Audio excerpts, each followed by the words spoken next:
you very much. Before I begin my prepared remarks, I draw one great lesson as a proud Yale graduate. It's a great thing to represent Yale. What a great magnet for research and good things. Well, good morning. I'm pleased we can come together in person this morning for the first time in 2 years to hear directly from the National Institutes of Health about the administration's budget proposal for fiscal year 2023. This is our first hearing in many years without our friend Francis Collins, and we all wish him well in his new endeavors. As I say every year, a sustained commitment to increasing funding for the NIH is a vital step to preserving our status as the world's leader in biomedical research and to finding cures for many diseases burdening our healthcare system. And we know the funding also does far more. Several studies have shown funding at the NIH has a multiplier effect, contributing to overall U.S. economic growth. Like the chair, I'm proud of what this committee has done year after year on a bipartisan basis since 2015. The NIH budget has increased every year beyond inflation during that period, regardless of who was president, regardless of which party was in control of the Congress. And it shows that there's certainly some important things that we can work together on, and I think will have positive results for the country. And I particularly want to praise my good friend. I make this point a lot, the chairwoman.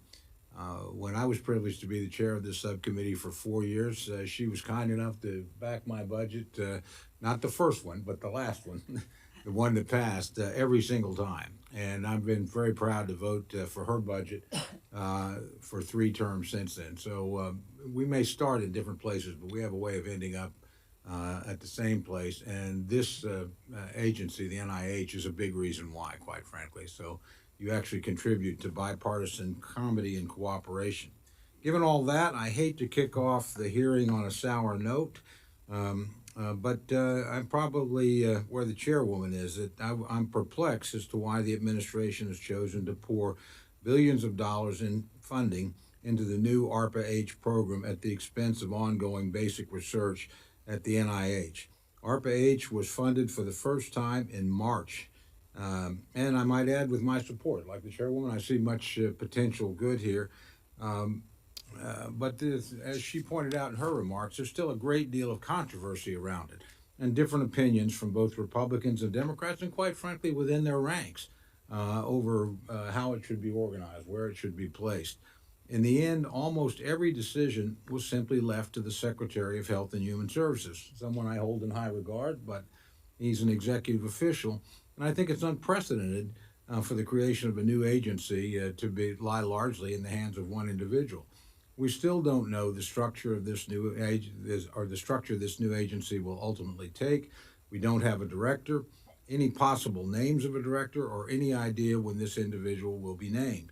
We don't have a physical location for the new agency. We don't know how grants will be made and who will be responsible for deciding how billions of tax dollars are dispersed. We don't know how ARPA-H will interface with existing NIH institutes and research, or how we can ensure that it will be value added rather than an agency that competes with and siphons off talent. We don't know the rules for hiring staff or how they will be compensated.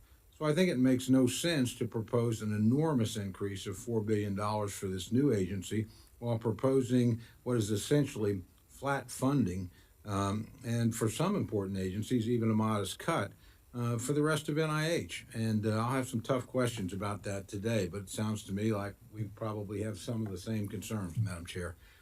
Next, I think everyone in this room needs to address the difficult topic of the loss of public confidence and credibility across our public health agencies, including the NIH, during the COVID pandemic.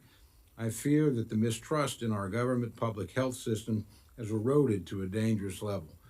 From our own leaders placing too much trust in the Chinese government in the beginning of the pandemic, to locking down our society, economy, and schools, from mixed messages on masking and vaccine mandates, to what many believe is a cover-up on the role, if any, that the Wuhan lab played in the origins of COVID virus, our public health agencies have made mistakes that need to be acknowledged and corrected.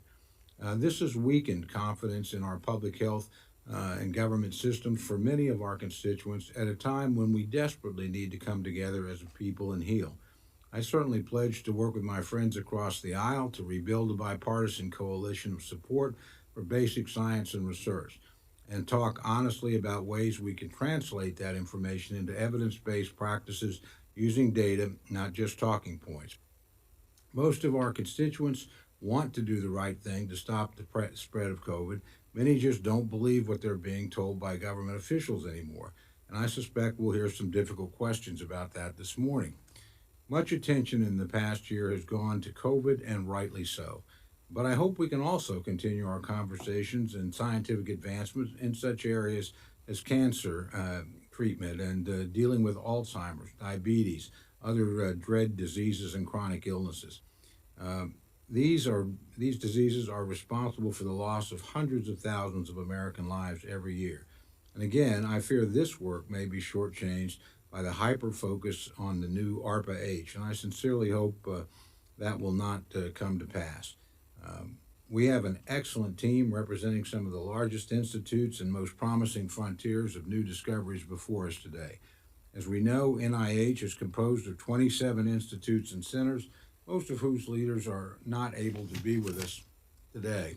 But even though we're not able to have each director come before us, our offices continually learn about the groundbreaking work and collaborative partnerships at all of the NIH components. And we're all very proud of that work and know our role in making sure that it goes forward.